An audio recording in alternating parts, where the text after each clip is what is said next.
Club IAS academy में सभी छात्र छात्राओं का स्वागत है। पिछले वीडियो में हमने कौटिल्य के अर्थशास्त्र को जाना। हम आज जो अध्ययन करेंगे वो यूनानी साहित्य की बात करेंगे कि यूनानी साहित्य में मौर्य काल की क्या जानकारी मिलती है। वीडियो को शुरू से लेकर एंड तक देखिएगा और ध्यान रखिएगा, आपको कलम लेना है और कॉपी लेनी है और कुछ पॉइंट जो है मैं बताता जाऊं उसे नोट भी करते रहना है, ताकि ये की नोट्स आपके लिए एग्जाम के जाने से पहले फास्ट रिवीजन के काम आ सके। देखिए, आज हमारा जो टॉपिक है वो है यूनानी साहित्य। किस यूनानी साहित्य से हमें मौर्य काल की जानकारी मिलती है। आई थिंक आपको ये बात समझ में आएगी। इसमें सबसे पहले हमें एक पुस्तक मिलती है और उस पुस्तक का नाम है इंडिका। क्या है?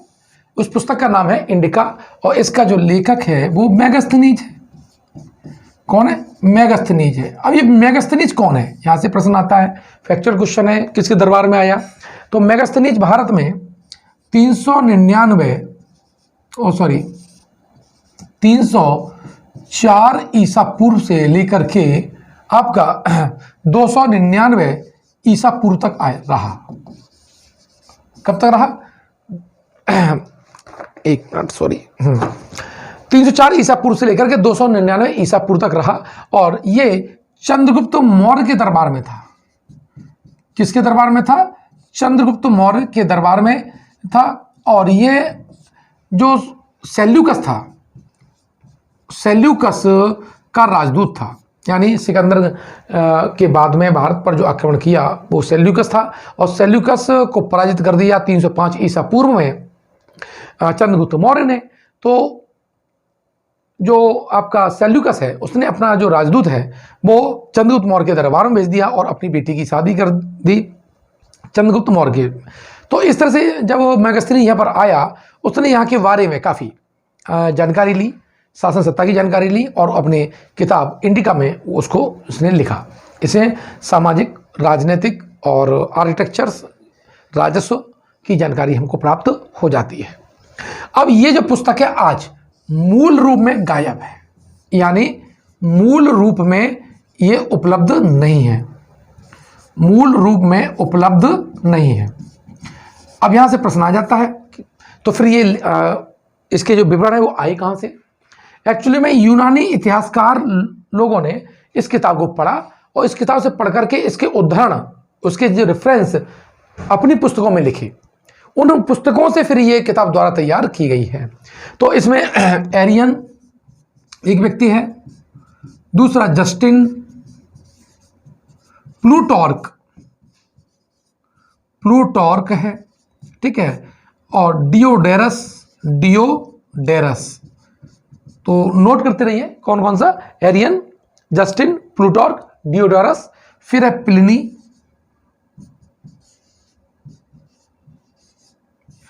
है और स्ट्रैबो है। कौन? अभी नहीं, स्ट्रैबो रह गया, स्ट्रैबो, ठीक है। ये यूनानी इतिहासकार हैं और इन लोगों ने अपनी पुस्तकों में इस इंडिका पुस्तक के उद्धरण किए, पैरा लिए और इन्हीं पैरा को इकट्ठा किया किसने? और डॉक्टर स्वानविग ने 1846 में इनके किताबों से इसके अंश निकाले और एक कंपाइल पुस्तक उपलब्ध करा दी। आज उसे ही इंडिका हम कहते हैं। डॉक्टर जो स्वानविग हैं, इनकी जो किताब है इसका अंग्रेजी में अनुवाद किसने किया? तो ये 1891 में, कब? 1891 में मैक्रीडल महोदय ने, किसने? मैक्रीडल महोदय ने क्या किया? इसका अंग्रेजी में अनुवाद किया। तो इस तरह से मैंने आपको बताया कि ये किताब किस तरह से पब्लिक के सामने आई और यहाँ से चंद्रगुप्त मौर्य और मौर्य काल की बहुत बड़ी बृहद जानकारी विश्व के सामने आई। अब बात कर लेते हैं कि इसमें चंद्रगुप्त मौर्य के शासन के बारे में, मौर्य काल के बारे में क्या क्या लिखा हुआ है। तो देखिए, जो मेगास्थनीज है, मेगास्थनीज ने क्या क्या बारे में लिखा? तो सबसे पहले उसने यहाँ के शासक के बारे में लिखा और जो शासक था वो था चंद्रगुप्त मौर्य। चंद्रगुप्त मौर्य। और चंद्रगुप्त मौर्य को ये क्या कहता है? चंद्रगुप्त मौर्य को ये कहता है सेंड्रोकोटस। सेंड्रोकोटस, ध्यान रखिए क्या है? सेंड्रोकोटस कहा। तो प्रश्न पूछता है कि चंद्रगुप्त मौर्य को सेंड्रोकोटस किसने कहा है? तो मेगास्थनीज ने ये कहा है। तो पहली बात है। दूसरी जो जानकारी ये देती है वो मौर्यों की राजधानी, मौर्यों की राजधानी का ये उल्लेख करता है। और मौर्यों की जो राजधानी है वो क्या है? मौर्यों की राजधानी पाटलिपुत्र है। और ये जो पाटलिपुत्र है ये गंगा नदी और सोन नदी इसके संगम पर स्थित थी। ये कौन सी हमारी गंगा नदी है और ये कौन सी हमारी सोन नदी है। और इनके संगम पर, गंगा और सोन नदी के संगम पर पाटलिपुत्र थी। और पाटलिपुत्र की जो स्थापना है वो उदयन ने की थी। किसने की थी? उदयन ने की थी, ध्यान रखिएगा। ये भी प्रश्न पूछा जा सकता है। लेकिन ये जो मेगास्थनीज है बहुत अच्छा विवरण, यानी एक एज ए इंजीनियर के हिसाब से जो सोचते हैं वो ऐसा यह विवरण देता है। क्या विवरण देता है कि ये 80 स्टेडिया, कितना? 80 स्टेडिया क्या था? ये लंबा था। ठीक है, एक स्टेडिया में 5 किलोमीटर होते हैं। तो कितने किलोमीटर हो गए? तो सॉरी, 1 किलोमीटर में 5 स्टेडिया होते हैं। इसका सीधा सीधा अर्थ है ये 16 किलोमीटर हो गई। कितनी? 16 किलोमीटर थी चौड़। और ये जो सेक्शन है, जो चौड़ाई वाला जो सेक्शन है, इसे ये कहता है 15 स्टेडिया। कितने? 15 स्टेडिया बोलता है। और इस 15 स्टेडिया का मतलब है ये 3 किलोमीटर क्या था? चौड़ा शहर था। अब यहां पर ये एक और विवरण देता है। क्या देता है विवरण? कि इसके चारों ओर खाई थी। क्या थी? इसके चारों ओर खाई थी। और ये जो खाई थी वो कितनी थी?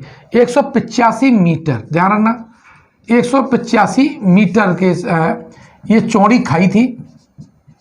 और ये कितने हाथ? 30 हाथ। कितने? 30 हाथ गहरी थी। कितनी थी? 30 हाथ गहरी खाई थी। और इस तरह से ये क्या था? एक सुरक्षित राजमहल, सुरक्षित नगर था। अब इसमें जब ये पूरी इसकी बाउंड्री बन जाएगी तो इसमें वो कहता है कि इसमें 64 तोरण द्वार थे प्रवेश करने वाले। कितने थे? 64 तोरण द्वार थे।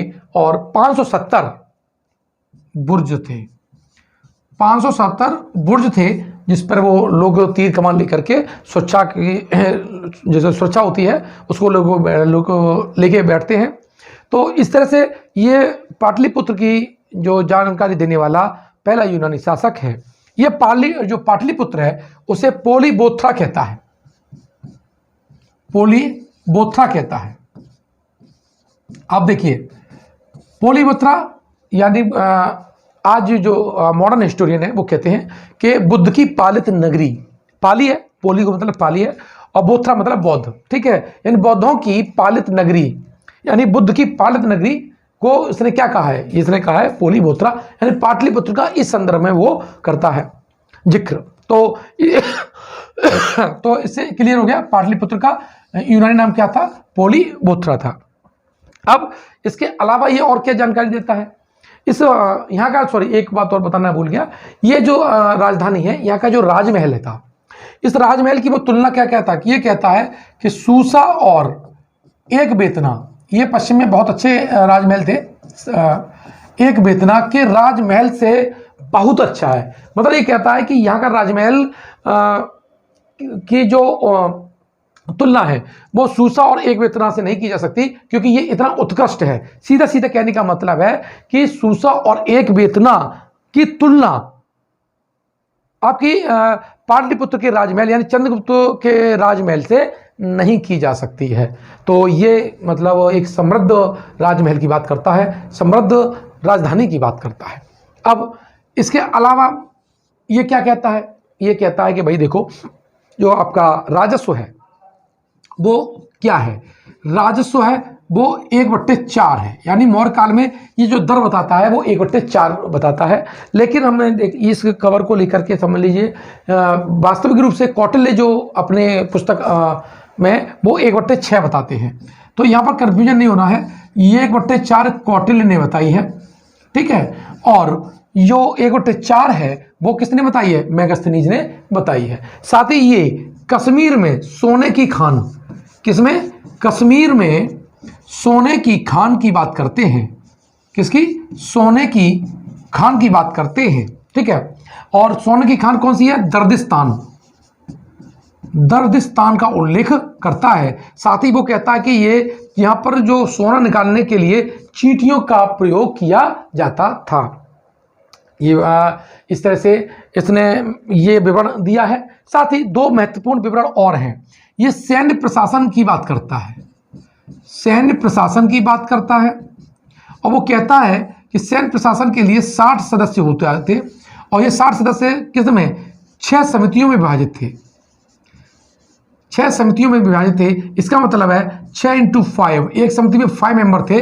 इस तरह से ये जो 6 समितियां हैं, 5 × 30, सॉरी गलत हो गया, 30 है यहाँ, ठीक है। सैन्य प्रशासन के लिए कितना है, 30 सदस्य बताता है, 6 समितियां होती हैं और 6 × 5 = 30, इस तरह से निकलेगा।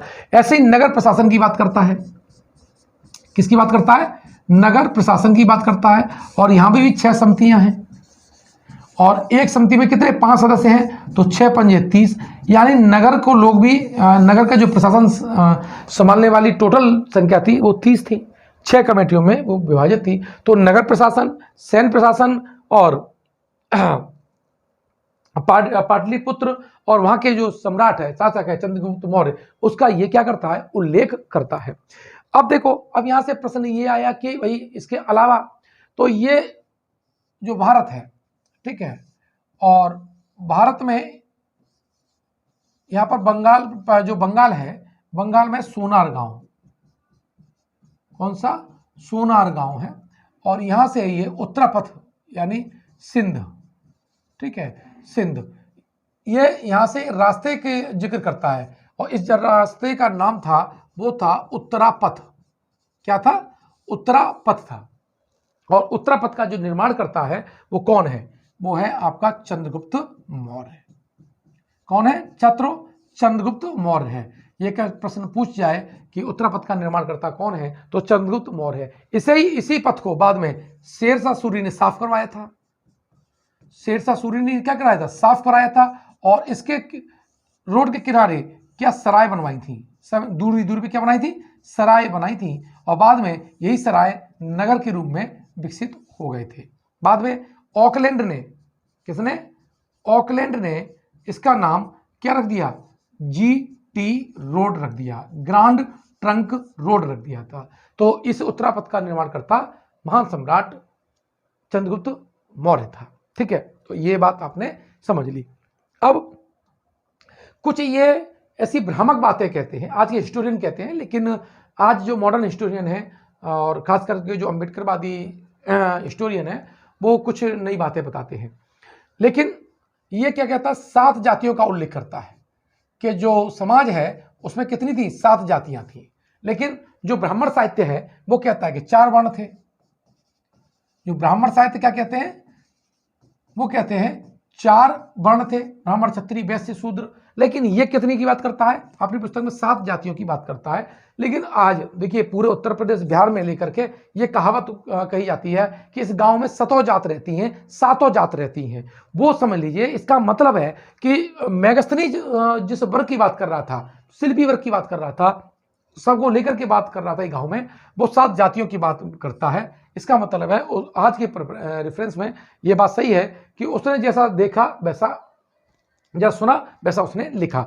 लेकिन ब्राह्मण साहित्य क्या कहता है कि समाज 4 भागों में डिवाइड था, ब्राह्मण, क्षत्रिय, वैश्य, शूद्र, ठीक है। अब दूसरा ये कहता है, क्या कहता है ये दूसरा जो इसका भ्रामक जो विवरण माना जाता है कि दास प्रथा नहीं थी, भारत में दास प्रथा नहीं थी। देखो मेंस का भी क्वेश्चन यहां से बनेगा, ये दास प्रथा का उल्लेख नहीं करता। इसलिए नहीं करता क्योंकि जिस तरह से पश्चिम में दासों को अत्याचार किया जाता था, राइट्स नहीं थे, ऐसा भारत में नहीं था। भारत में दास दासियों को खाने पीने, अच्छे वस्त्र और उनकी सुविधाएं सारी रखी जाती थी। तो वैसे ही उसने दास प्रथा यहाँ नहीं देखी। इसलिए ये जो कथन इसका है वो गलत सिद्ध हो जाता है कि भारत में दास प्रथा नहीं थी। दास प्रथा थी क्योंकि कौटिल्य ने क्या है, कितने 9 प्रकार के दासों का उल्लेख किया है, जिसमें अहिर्तक, जो अहिर्तक थे वो अस्थाई दास थे। क्या थे? अस्थाई दास थे। तो जहां तक मुझे अंदाजा है कि आप इसको समझ रहे होंगे, नोट कर रहे होंगे। अब वो कहता है कि भारत में तीसरा पॉइंट कहता है कि अकाल नहीं पड़ते हैं। क्या नहीं पढ़ते? अकाल नहीं पढ़ते हैं। तो ये भी उसका कथन गलत सिद्ध हो जाता है, क्योंकि जो चंद्रगुप्त मौर्य के समय आपका सोहगौरा ताम्रपत्र, जो सोहगौरा ताम्रपत्र, और ये तांबे का एकमात्र मौर्यकालीन एविडेंस है। और ये सोहगौरा कहां पर है? ये गोरखपुर में, यानी यूपी के गोरखपुर में है। यूपी के किस में है? गोरखपुर में है, गोरखपुर। और दूसरा है महास्थान अभिलेख, महास्थान अभिलेख। और ये महास्थान जो अभिलेख है ये कहां पर है? ये बंगाल में, यानी पश्चिमी बंगाल में है। कहां पर है? पश्चिमी बंगाल में है। और ये चंद्रगुप्त मौर्य के समय अकाल की जानकारी देते हैं, जब उसने वहां पर अनाज बांटने का आदेश जारी किया था। तो इस तरह से इसका ये कथन कि भारत में अकाल नहीं पड़ते हैं, ये कथन गलत सिद्ध हो जाता है। दूसरा कहता है कि लेखन कला का विकास नहीं हुआ, कि भारत के लोग लेखन कला से अनभिज्ञ थे। लेकिन ऐसा नहीं है। आपको अब जो अशोक की जो लिपि जिस रूप में दिखाई देती है वो विकसित लिपि है, उससे पहले ऐसा कैसे हो सकता है कि लिपि ही ना हो? तो ये भी कथन इसका क्या हो गया? गलत हो गया है कि लेखन कला के बारे में भारतीय लोग जानते थे। ये बारी जो मैंने बताया आपको, ये बताया कि जो मैगस्थनीज की जो इंडिका है उसमें इतना विवरण आपको मोटा मोटा मिल जाता है। और यहाँ से ही मेंस का क्वेश्चन आपका जब कोई आ जाए उसको आप ड्राफ्ट कर सकते हैं, ध्यान रखिएगा। अब अन्य यूरोपियन की बात करें, अन्य यूरोपियन की बात करें तो इसमें एक आता है प्लूटार्क। कौन आता है? प्लूटार्क है। और ये 45 ईस्वी से, कहां से? 125 ईस्वी तक इसका समय है। और ये प्लूटार्क क्या कहता है? प्लूटार्क करता है कि इसने यानी चंद्रगुप्त मौर्य ने, किसने? चंद्रगुप्त मौर्य ने 6 लाख की सेना लेकर के, किसकी? 6 लाख की सेना लेकर के संपूर्ण भारत को रौंद डाला था। 6 लाख की सेना लेकर के संपूर्ण भारत को रौंद डाला था। और यह जानकारी कौन देता है? प्लूटार्क देता है। दूसरा आपका है जस्टिन। जो जस्टिन है वो जस्टिन कहता है कि इसकी जो सेना है वो डाकुओं का गिरोह है। क्या है? डाकुओं का गिरोह है। तो ये कथन बहुत इंपॉर्टेंट हो जाते हैं कि चंद्रगुप्त मौर्य के बारे में किसने कहा 6 लाख की सेना है। तो इसको ध्यान रखना, प्लूटार्क बोलना है आपको, प्लूटार्क लिखना है, ठीक है। अब देखो, एक है प्लिनी, और प्लिनी ने एक पुस्तक लिखी नेचुरल हिस्ट्री। नेचुरल हिस्ट्री, इसमें भी क्या है? आपके मौर्यकाल की जो जानकारी मिल जाती है। एक लेखक है फिलार्कस। और फिलार्कस क्या कहता है? ये चंद्रगुप्त मौर्य को क्या कहता है? सेंड्रोकोप्टस कहता है। ध्यान रखना, क्या कहता है? सेंड्रोकोप्टस। ध्यान रखना, ये बहुत महत्वपूर्ण है। सेंड्रोकोप्टस किसने कहा? स्ट्रेबो, ठीक है। अब स्ट्रेबो कहता है कि जो चंद्रगुप्त मौर्य है वो महिला अंगरक्षकों से घिरा रहता है। महिला अंग रक्षक से क्या रहता है? घिरा रहता है। तो इस तरह से मैंने आपको बताया कि कौन कौन से आपके जो यूनानी जो इतिहासकार हैं, जैसे आपका जस्टिन, प्लिनी, फिलार्कस और स्ट्रेबो, ये चंद्रगुप्त मौर्य के बारे में, मौर्य काल के बारे में क्या कहते हैं। तो इस तरह से मैंने जो आपको बताया वो ये बताया कि मौर्य काल में यूनानी साहित्य क्या क्या जानकारी देते हैं। मोटा मोटा मैंने अंदाज लगाया है। और यहाँ से प्रश्न बनाए जाने की एक जरूरत हो सकती है, एग्जामिनर यहाँ से बना सकता है। वीडियो कैसा लगा आपको मुझे कमेंट बॉक्स में लिखकर भेजिए। और अगर कोई पॉइंट ना समझ में आया हो तो मुझे कमेंट बॉक्स में लिखिए, तो मैं उस पर द्वारा कभी जब लेक्चर लूँगा तो उस पर फोकस करूँगा। हमारे जो चैनल है उसको सब्सक्राइब कर लीजिएगा और मात्र मैंने पहले ही बताया आपको कि 1999 रुपये में, कितने 1999 रुपये में हम यूपी पीसीएस आरओ और एआरओ की तैयारी करा रहे हैं। क्या है, यूपी पीसीएस आरओ और एआरओ की तैयारी करा रहे हैं। आप प्ले स्टोर पे जाइए, toppers club IAS academy app को डाउनलोड कर लीजिए और 1999 रुपये में अगर हमारा वीडियो अच्छा लगता है, आपको लगता है कि आपको यहाँ से अच्छा मैटर मिल जाएगा, तो आप उसे परचेज कर सकते हैं। इसमें हम आपको पीडीएफ नोट्स देंगे, डेली इसमें टेस्ट होता है, ध्यान रखिएगा, डेली टेस्ट है, और 550 घंटे की ये पूरा कोर्स डिजाइन किया गया है। और जैसे ही आपका नोटिफिकेशन आएगा, फुल टेस्ट आपके स्टार्ट हो जाएंगे, उसमें फुल टेस्ट स्टार्ट हो जाएंगे। तो अगर आपको अच्छा लगता है इस प्रोग्राम को तो उसे ज्वाइन कर सकते हैं। आपने वीडियो को सुना, बहुत बहुत धन्यवाद।